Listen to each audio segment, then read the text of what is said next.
Leli langa le World Book and Copyright 2022 libanjelwe kuMathapha lapho khona ke liholwe ngiyo ke inkampani leshicilela idona ke tincwadi kuleli Macmillan Education. Managing Director wale nkampani Mnumzane Bongani Motha uvetile ukuthi ke lo msebenzi lona umcoka kakhulu njengoba ke nakushicilelwa dona ke tincwadi kuba ke nemthetho wakhona.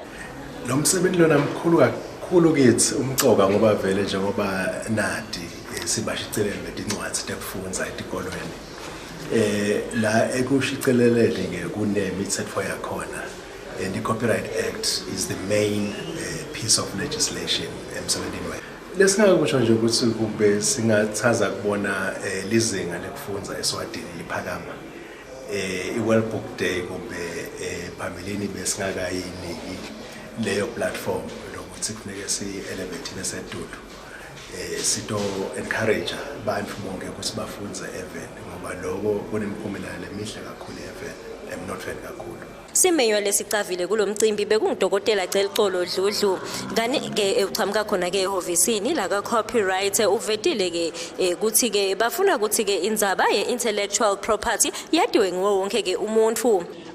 Sifuna ukuthi intellectual property si demystify ayati gogo lekhaya ukuthi ile intellectual property and futhi ngasita njani ngoba intellectual property kwakha live kwakumnotho welive akusiko nje ukuthi kwethu uregister lama rights lawa ahlalele ehhovisi kithi yinto lefuna kuyibona ingena vele isebenza ku industry and ukhuphula lomnotho bakhuphula lama authors bakhuphula lama creatives in the country.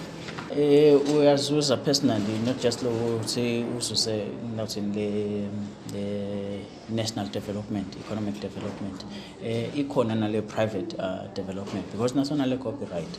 We are corner work returns. Nyalo nje la besikhuluma yona indzaba yokuthi ibody selikhona copyright and neighboring rights board.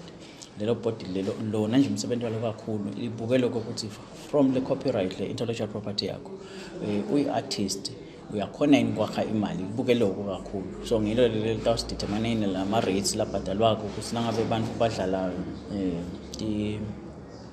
basebenzisa i-copyright yakho either badlala emsakatweni or badlala kuma-public spaces. Bekukade kuhlangene bonke ke lababuke tona tindzaba te-copyright bashicileli betincwadzi nawo ke ma-artist nginohlahla thwala ngina Gary Carlos etindzabeni te Maswati channel kuMathapha.